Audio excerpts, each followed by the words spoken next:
Hi guys, and welcome back to R44. Today we are fitting the MHC performance style splitter to this M4 behind me, and we're going to walk you through the step-by-step tutorial on how to do it at home. So first you've got the ducts. They're pre-applied 3M tape along the back side, and they're going to be stuck on, well, let's grab this right hand side. They're just going to be stuck just like this. So always well worth doing a dry fitment.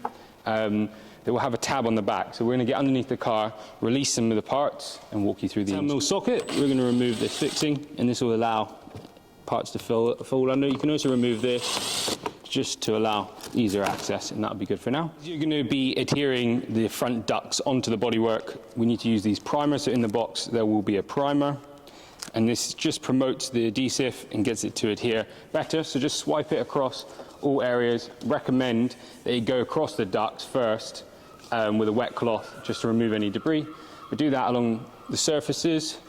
You want to go up here, along here and up. These are the areas where the 3M tape will be in contact. This will also remove any polish or ceramic coating. And if you are heavily ceramic, then it's well worth using some like kind of polish remover first and then going over with this. So that was first, and let's get this duct. So we'll start with the right hand side. Using your knife, just remove this. So I'll quickly do that off. Ducts are now on. So we're just going to pull this down underneath, slide it in, and push it in, and push down. Get the adhesive to adhere, and you'll get nice and tight through here. Well, if you have a bright car, even with the M Performance ones, you will see a slight gap, but that looks good. So we've now got the ducts on. If you do struggle to get them on, what we do recommend is this tape. You can peel it off a little bit off the back and tuck it under and get the duct on and then pull it out. It's a cool technique. I've done this just to experience, but if it's yours at home, possibly leave this protection on, peel off about an inch of it, tuck it back, tuck it out, and then pull it back, and do the same for every area. But you can get them nice and tight up to the body lines.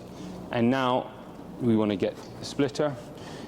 The splitter has these tabs. As we removed these 3 fixings previously, we can now, with one person, it's always good with 2, is just pull back the plastic, tuck the tabs in, like so, and push this section in here. Make sure you clean out any debris underneath here. It makes life easier. Again, the same on this side. And now we're going to use our self-tapping screws to fit either. So now with the PZ2 bit and the stainless steel screws that we provide, you want to use these guidance. So that this area, you want this flush, and you want to look into this area as well. So let's get one screw in here. I'm going to go for this screw. There you go. Get that nice. And then let's pop onto the other side. Let's get the other side perfect how we want it, and then we can work back into the...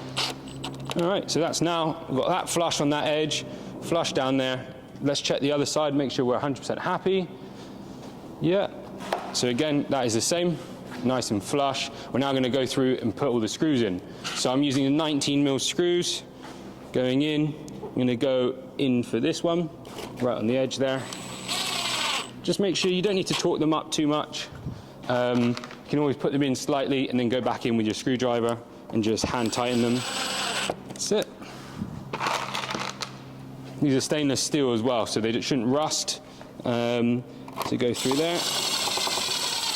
So these ones I'm going to use a 25mm, sorry. So we're going to use the 25. These will be in your box anyways. There you go.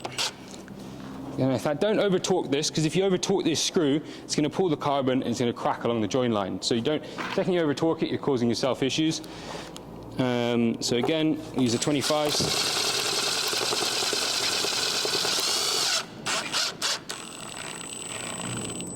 Don't over torque it. Lovely. So go around now and put all these screws in, get it nice and tight. We're going to do the same on this side, and then we're going to come back into the center and just fix that up like so. So we're now going to do the center. So pull it up. Make sure you use your 19mm screws this time. There we go. So that's nice and tight. And there's another one. There's 2 holes in this splitter. Again, don't over torque it, so it's nice and strong. And there you have it. Splitter is fitted, but don't forget, back to your 10mm socket. We've got this 3 bolts either. So what we're going to do is these 10mm socket fixings, we've taken the 3 of them out. I've used the original fixings on the inside here to put the rubber back to this fixing, and then using the fixings, so just like so, nice and tight, and then using the 25mm fixings in your box, use these to fix the other holes back. Just like so. That is it. It's nice and easy. The ducts are installed. As you can see, it fits really nice. We're now going to drop it down and the customer can have the car back. So guys and girls, as always, like and subscribe, hit that bell button and check out what's next.